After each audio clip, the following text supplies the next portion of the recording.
যে জুবিন গাৰ্গে যিসমূহ ৰচনা কৰি গ'ল, জুবিন গাৰ্গৰ ৰচনাৱলী তেখেতে পৰিৱেশন কৰিলে যি সুৰ তাল লয়, সেই সুৰ তাল লয় যিসকল লোকে নোৱাৰে মিলাব, সেই গীতসমূহ পৰিৱেশন কৰাটো অনুচিত।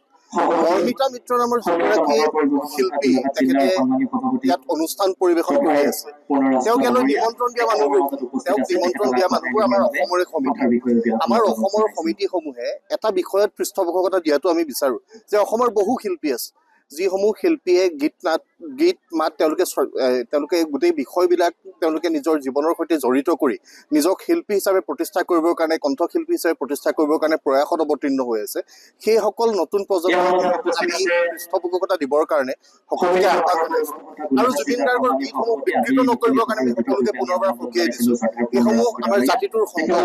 এই সম্বলসমূহক কোনোবাই অপমান কৰিব আৰু সেই অপমান কৰাৰ দুঃসাহসটো যাতে কোনো নকৰে, আহিব লগা দিনত এই বিষয়টোৰ প্ৰতি অসমৰ প্ৰতিগৰাকী জনতাই দৃষ্টি দিব, সেই আশা কৰিছোঁ। এনেকুৱা ধৰণৰ অচিন কাঠৰ থোৰাবিলাকক লৈ জাতীয় জীৱনে যাতে বাট নুবুলে, সেই সংকল্প ল'বলৈও আমি জনসাধাৰণলৈ আহ্বান জনাইছোঁ।